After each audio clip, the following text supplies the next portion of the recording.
അദ്ദേഹം ഹദീസിൽ കളവ് നടത്തുന്ന ആളാണ്, ഹദീസിനെ കഷ്ണം മുറിക്കുന്ന ആളാണ്, തിരിമറി നടത്തുന്ന ആളാണ്. അപ്പൊ അവര് പറഞ്ഞു അല്ല, മുജാഹിദീങ്ങളോടുള്ള വെറുപ്പോണ്ട് പറയാണ്. ഇപ്പൊ മുജാഹിദ് രണ്ടായപ്പോ ഔദ്യോഗിക വിഭാഗം പ്രത്യേകം സദസ്സ് സംഘടിപ്പിച്ചിട്ട് തന്നെ പ്രസംഗം. വിഷയം എന്താ? സലാം സുല്ലമിയുടെ ഹദീസ് തിരിമറികൾ. ഇപ്പൊ എന്തായി?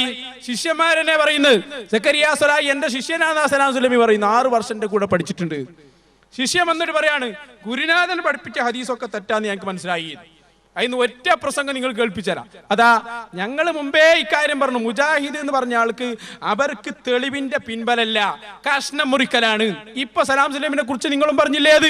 അതെന്നെ ഞങ്ങൾ നേരത്തെ പറഞ്ഞത്. ഇതുപോലെ മൂപ്പര് ചെയ്ത ഒരു തിരിമറിയും കൂടി ഞാൻ കാണിച്ചു തരാം. ഒരുപാടുണ്ട്, പക്ഷെ ഒന്നും കൂടി ഞാൻ കാണിച്ചു തരാം. വല്ലാത്തൊരു തിരിമറിയാണ്. ഇതിപ്പോൾ ബാക്കിൽ തള്ളി, ഇനി അത് തൊട്ട് മുമ്പും ബാക്ക് ഒന്നിച്ച് തള്ളി നടുവത്ത് മാത്രം എടുത്ത ഒരു തിരിമറിയും കൂടി നിങ്ങളൊന്ന് കേൾക്കണം. ഇത് നടുവത്ത് മാത്രം മൂപ്പർക്ക് പറ്റുമെന്ന് കണ്ടപ്പോൾ അതാണ് എടുത്ത്. അതിന് തൊട്ട് മുമ്പുള്ള വാചകം എടുത്താൽ അത് പറ്റൂല, ശേഷമുള്ള എടുത്താലും അത് പറ്റൂല. അപ്പൊ നടുവത്ത് മാത്രം എടുക്കുക, ഇതാണോ ഒരു പണ്ഡിതന്റെ ദൗത്യം? ഈ മനുഷ്യനെ വിശ്വസിക്കാൻ പറ്റുമോ? ഇതെങ്ങനെ വിശ്വസിക്കാം? മൂപ്പര് എഴുതിയൊക്കെ വിശ്വസിക്കാൻ പറ്റൂല. മുമ്പ് ഇത് അറിയില്ല. ഇനി പണ്ട് ചില ആൾക്കാർ പറയും കേന്നെ വന്ന് പ്രസിദ്ധീകരിച്ചില്ല മൂപ്പര് പുസ്തകം. ഞാൻ നമ്മുടെ ജമിയത്തിന്റെ മുഹമ്മദ് മദനിയോട് ചോദിച്ചു, അല്ല സർ ഇങ്ങനെ ഒരു പ്രശ്നം ഉണ്ടല്ലോ, സുല്ലമിന്റെ പല ബുക്കും കേന്നമ്മ പ്രസിദ്ധീകരിച്ച്. അപ്പൊ മദനി അപ്പെടുത്തിരു എന്താ കാട്ടെ, അവരൊക്കെ എഴുതിയാൽ തെറ്റായിരിക്കൂലേ നമ്മൾ വിചാരിച്ചു. നമ്മളിങ്ങനെ നോക്കിയെടുക്കും. രണ്ടും കണക്കാ. ഇപ്പൊ സലാം സുല്ലമിന്റെ ഹദീസ് പ്രശ്നം എന്ന് പറഞ്ഞുകൊണ്ട് ഉദ്ധരിക്കുന്നത് സർവവും സലാം സുല്ലമി രണ്ടുപേരും കൂടി ഒറ്റക്കുണ്ടാക്കിയതാണ്. ഉദാഹരണം പറയാനിരിക്കുന്നു, അവ മനസ്സിലാക്കിക്കോളൂ. റസൂലുള്ളാഹിനെ തള്ളി, ഹദീസിനെ തള്ളി, ഖുർആനിനെ ബഹുമാനിച്ചുകൂടാ. ഇനി സ്വഹാബികളെ കുറിച്ച് എന്താ പറയുന്നത്? സ്വഹാബികളെ കുറിച്ച് എന്താണ് മുജാഹിദ് പറയുന്നത്? സ്വഹാബികൾ ചെയ്തത് ഞങ്ങൾക്ക് തെളിവല്ല. എന്റെ സ്വഹാബികൾ നക്ഷത്ര തുല്യരാണ്, അവരിൽ ആരെ പിൻപറ്റിയാലും വിജയിക്കുമെന്ന് രേഖപ്പെടുത്തിയപ്പോ മുജാഹിദുകൾ വിശ്വസിക്കുന്നത് സ്വഹാബികളെ അംഗീകരിച്ചുകൂടാ എന്നാണ്. ഉമർ മൗലവി പറഞ്ഞല്ലോ, സ്വഹാബികൾ ചെയ്യുന്നത് തെളിവല്ല, കേരളത്തിലെ മുസ്ലിയാക്കൾ ചെയ്യുന്നത് തെളിവല്ലാത്ത പോലെ മുജാഹിദുകളുടെ നേതാവ് പറയുന്നത് സ്വഹാബികൾ ചെയ്യുന്നതും തെളിവല്ല. ഇപ്പൊ അതിന്റെ പുതിയ പതിപ്പത ചെറിയ ചോട്ട മൗലവിമാര് പറഞ്ഞുകൊണ്ടിരിക്കുകയാണ്. താജുദ്ദീൻ സ്വലാഹി അദ്ദേഹത്തോട് ചോദിച്ചു, അല്ല നിങ്ങൾ എന്തേ തറാവി 20 നിസ്കരിക്കാത്തത്? മറുപടി എന്താണെന്നറിയോ?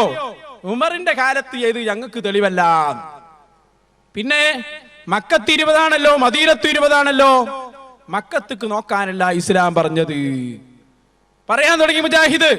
കേട്ടോളൂ നിങ്ങൾ. മുജാഹിദ് നേതാവായ താജുദ്ദീൻ സ്വലാഹി കോട്ടക്കൽ സംവാദത്തിൽ മുജാഹിദുകളെ പ്രതിനിധീകരിച്ച ആളാണ്. മൂപ്പര് സ്വഹാബത്തിനെ തള്ളു നോക്കി. പിന്നെയുള്ളത് ഉമറിന്റെ കാലത്താളുകൾ നമസ്കരിച്ചിരുന്നു എന്നതാണ്. ഉമറിന്റെ കാലത്താളുകൾ നമസ്കരിച്ചു എന്നത് ഇസ്ലാമിൽ തെളിവല്ല.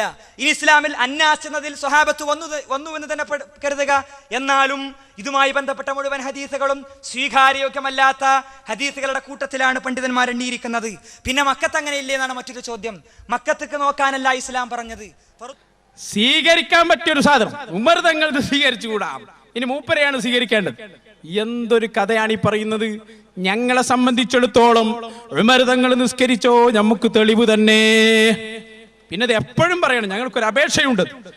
മക്കത്തേക്ക് നോക്കാനല്ല ഇസ്ലാം പറഞ്ഞത്. ചില വിഷയം വരുമ്പോ ഇങ്ങോട്ട് ചോദിക്കൽ, നിങ്ങൾ മക്കത്തേക്ക് നോക്കണില്ലേ? സ്ത്രീകളെ പള്ളിയിൽ കൊണ്ടുപോകുന്ന വിഷയം പറയുമ്പോ മുജാഹിദ് പറയും നിങ്ങൾ മക്കത്തേക്ക് നോക്കുന്നില്ലേ? ഇപ്പൊ പറയുന്നത് മക്കത്തേക്ക് നോക്കിക്കൂടാ.